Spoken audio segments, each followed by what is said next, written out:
صحیح بخاری اور صحیح مسلم دونوں میں حدیث موجود ہے. صلح حدیبیہ کے موقع پر پانی کی کمی ہو گئی. نبی علیہ السلام نے حکم فرمایا کہ جس کے پاس بھی تھوڑا سا پانی بھی ہے نا وہ دے دے. بمشکل ایک پیالہ بنا تھوڑا تھوڑا پانی جمع کر کے. تو آپ صلی اللہ علیہ وآلہ وسلم نے اپنی مبارک انگلیاں اس پانی میں ڈالی اور اس پیالے میں سے پانی کے چشمے نکلنا شروع ہو گئے. جابر بن عبداللہ رضی اللہ تعالیٰ عنہ سے وہ تابعی پوچھتا ہے کہ وہ پانی کتنا تھا.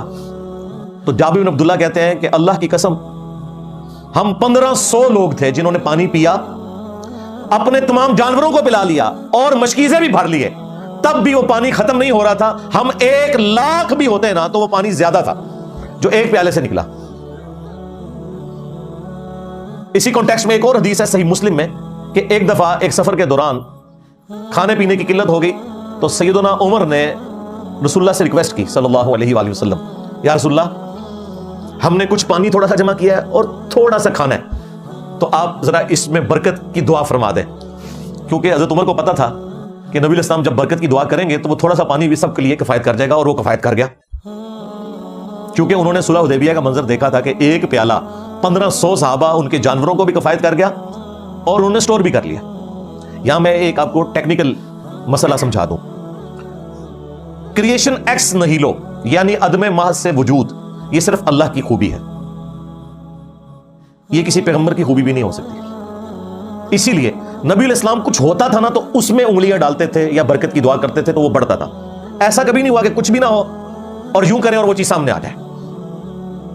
معجزہ یہ ہوتا تھا کہ پانی میں انگلیاں ڈالی اور وہ برکت سے بڑھ گیا. بخاری مسلم میں آتا ہے 10 بندوں کا کھانا تھا, 300 کھا گئے, اتنے کا اتنا ہی رہا. دعا دہن ڈالا نبی صلی اللہ علیہ وآلہ وسلم نے اور دعائیں برکت فرمائی اس کھانے کے اوپر. یہاں پر بھی آپ کی دعا کی برکت سے جو کھانا تھا وہ کفایت کر گیا. اور ریکویسٹ کس نے کی؟ سیدنا عمر نے. اب سیدنا عمر کے اپنے دور خلافت کے اندر جب قحط پڑتا ہے تو بقول ان کے حضرت عمر کو اپنے عقیدے ہی بھول جاتے ہیں, اور بقول ہمارے وہ امت کو عقیدہ سکھاتے ہیں. وہی عمر ہے جو رسول اللہ سے برکت کی دعا کروا کے پانی زیادہ کروا لیا کرتے تھے.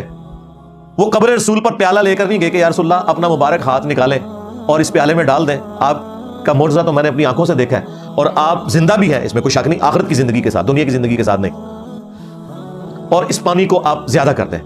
بعد میں تو 550 سال بعد شیخ احمد رفاعی کے لیے آپ نے قبر رسول سے ہاتھ باہر نکالنا ہے اور 90,000 لوگوں کے مجمع نے یہ منظر دیکھنا ہے, خواب میں نہیں بیداری میں, اور ان میں عبد القادر جیلانی بھی شامل ہوں گے. اور بدبختی یہ کہ عبد القادر جیلانی نے ہاتھ نہیں چوما, شیخ احمد رفاعی نے چوم لیا. ان کا مرید ہے شیخ احمد رفاعی, عبد القادر جیلانی کا.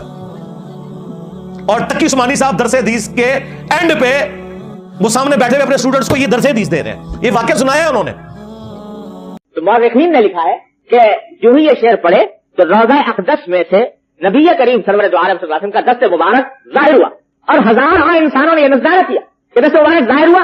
احمد کبیر رفاعی رحمۃ اللہ نے دست مبارک کو بوسا دیا اور دست مبارک پھر واپس آیا. اتنا عظیم الشان واقعہ ان کے ساتھ پیش آیا, اور یہ مورخین نے متعدد تاریخوں میں لکھا ہے, اور لکھا ہے کہ ہزارہ افراد کی موجودگی میں یہ واقعہ پیش آیا. اس لیے کہ بابوں کے پیچھے لگے رہے, کیونکہ تقی عثمانی کا بابا ہے وہ شیخ زکریا کاندلوی جس نے فضائل حج میں یہ واقعہ لکھا ہے, اور بریلویوں کے بابے الیاس قادری باپا جانی, ہاں انہوں نے بھی لکھا ہوا ہے فضائل سنت میں. تو حضرت عمر نے یہ نہیں کیا. صحیح بخاری اٹھا کے دیکھیں, 1010 نمبر حدیث ہے, 10 اس کا نمبر ہے, یہ بھولنے والا نہیں ہے. یہ ہے ہمارا عقیدہ جو امیر المومنین کا عقیدہ ہے. امیر المومنین قبر رسول پر نہیں گئے, انہوں نے رسول اللہ کے چچا کو لیا, عباس ابن عبد المطلب کو, اور اللہ کے حضور دعا کی, اِنَّا كُنَّا نَتَوَسَّلُ إِلَيْكَ بِنَبِيِّنَا, اے اللہ بے شک پہلے ہم تیرے نبی کے توسل سے تیری طرف متوجہ ہوا کرتے تھے, ان کا وسیلہ اختیار کرتے تھے, اور ان کی دعا کی برکت سے تو بارش نازل فرماتا تھا. اب ہم تیرے نبی کے چچا کو لے کر آئے ہیں. انس بن مالک کہتے ہیں جب وہ چچا دعا کرتے تو بارش نازل ہو جاتی. اس سے سیدنا عمر نے عقیدہ دیا کہ صحیح وسیلہ شخصی, صحیح توسل یہ ہے کہ کسی نیک آدمی سے جب وہ دنیا کی زندگی میں موجود ہو, جا کر دعا کروانا. جو آخرت کی زندگی میں جا چکا ہے اس کے ساتھ آپ نے کمیونیکیشن نہیں کرنی. یہ وہ دین ہے جو بخاری اور مسلم میں ہے, اور ایک وہ دین ہے جو جعلی روایتوں کے اندر ہے جو ان کے بزرگوں نے گھڑی تھی.